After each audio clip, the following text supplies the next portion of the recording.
They say money talks and wealth whispers. There has been this conversation about old money versus new money, quiet luxury aesthetic, all of this business for about a year now, and I thought that we would take the opportunity to have a bit of a chat about it. What does it mean? Like the ins and outs, brands that are associated with this. As you can see, I've tried my very best to dress as old money as I possibly can today, and even still, the earrings have shown me up, okay? They've exposed me. So what is quiet luxury, okay? It's minimalist. It doesn't tend to have any logos, as opposed to loud luxury, which is logos, colours, recognisable patterns, things like that. The point of quiet luxury is almost an if you know, you know, right? It's meant to be recognisable by a specific group of people and to go unnoticed by everybody else. Meant to signal to some and completely bypass others. Guys, if you are new here, my name is Cassie and I'm a self-diagnosed luxury addict. I put out videos on Mondays, Wednesdays and Fridays, so if you like luxury fashion, then you're going to love it here. So head down there, subscribe, turn on the bell, become a member of our luxury addicted family. When are we going to rehab? Never. There are so many aspects and facets of this whole conversation, but just to start things off, I wanted to talk about the season 4 premiere of Succession, that really sort of had a scene that encapsulated this whole discussion. If you don't watch Succession, do. Excellent TV series. The writing is, oh, it's fantastic. Some great lines. So one of the characters sees a woman at a party carrying a Burberry tote. This Burberry tote, I believe, has shot up in searches like 300% following the episode premiere after this quote. He describes it as being ludicrously capacious. Did I have to Google the word capacious after this? Yes, I did. Does it just mean big? Yes. And then he says, what's even in there? Flat shoes for the subway? Her lunch pail? It's monstrous. It's gargantuan. You could take it camping. You could slide it across the floor after a bank job. Since this ludicrously capacious Burberry tote has been thrown under the bus, 6 or 7 buses have run that over. It's within an inch of its life, that poor bag.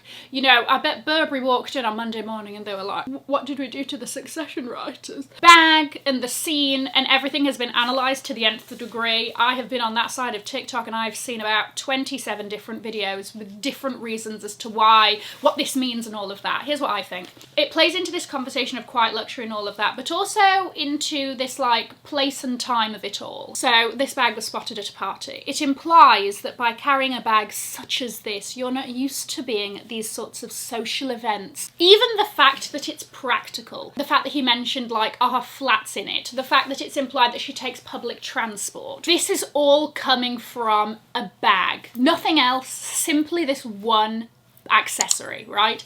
And again, like I said, this can be analysed until the cows come home. There is also a level when we, you know, talk about this discussion, the whole nature of sort of this old money aesthetic and quiet luxury is meant to be exclusionary, right? That's sort of its whole thing, which leans on that sort of like generational wealth. It's very sort of white in its nature. It's country clubs and it's Ralph Lauren adverts and it's the Kennedy vibe. Speaking of Ralph Lauren adverts, let's talk about some brands that are associated with this aesthetic, right? And no, I'm not talking about your Polo Ralph Lauren, but I love Ralph. All of the lines, 10 out of 10.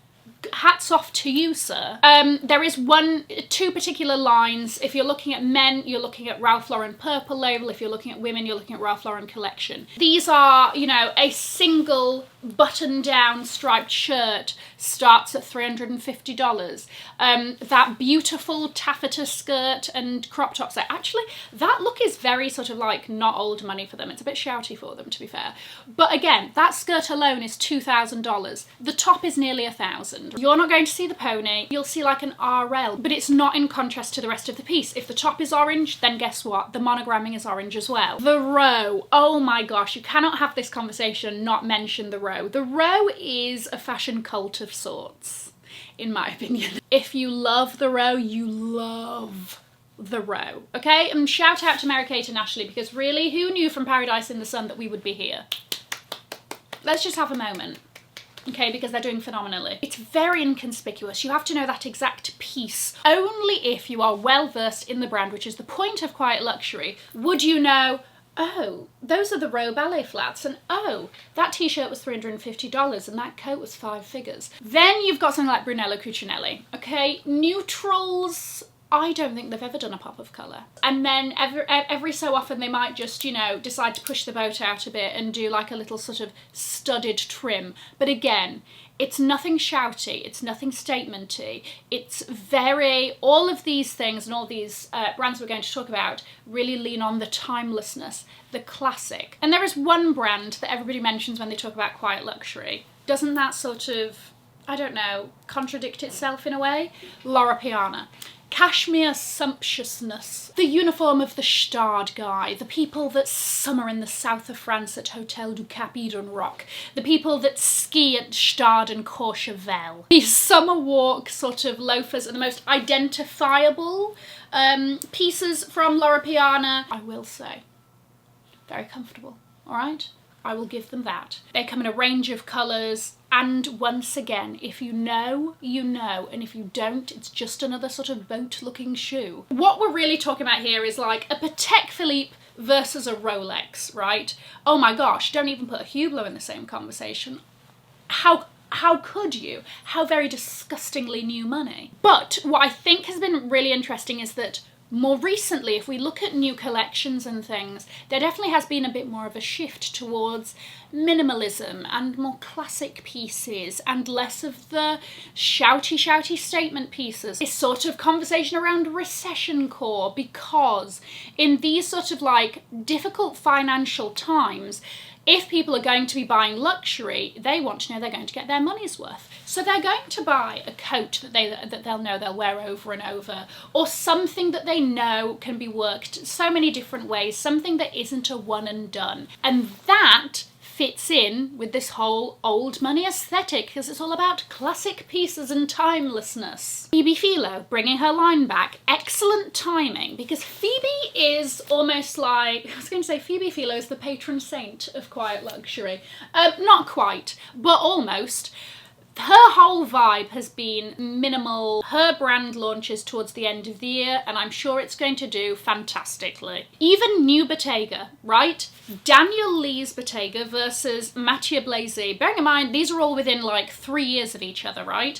Daniel Lee's Bottega was very rich colours, the chains on the cassette bags, all of that, very statementy, right? Taking this from Bottega, which was a brand before that was quite dormant, right? Then you've got Mathieu Blazy, who has taken that on, stripped things back a bit, right? We're seeing less of the chains, we're seeing things interpreted in different ways.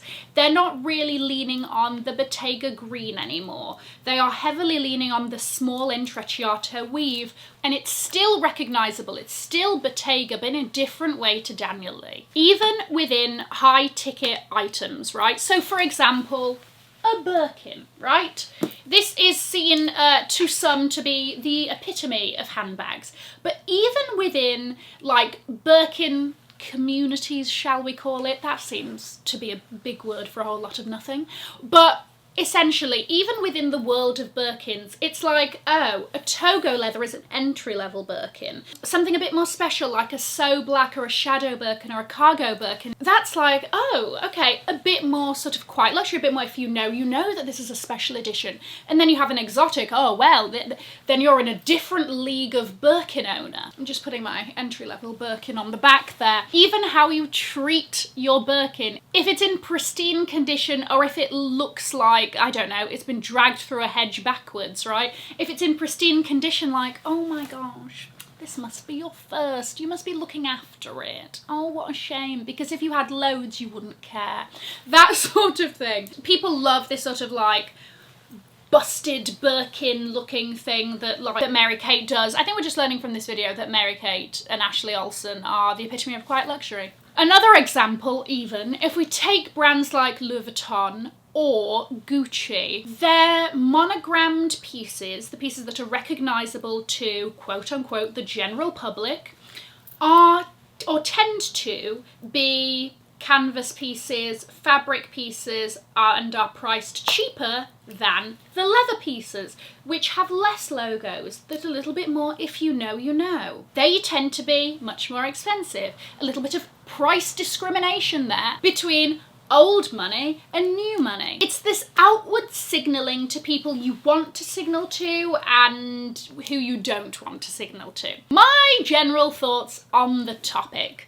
I think we know, if you're a seasoned subscriber, or if you've literally seen any other video except for this one on my channel, you know my style is not old money in the slightest. That is simply because that's not what excites me. I love statement pieces and I love colour, and I do not care if that makes me look old money or new money or like I have absolutely no money at all. It's about your personal style. It's about what feels true to you, your personality, what makes you feel comfortable, what makes you feel happy. That's my personal style, right? And yes, if old money is your personal style, then that's fantastic.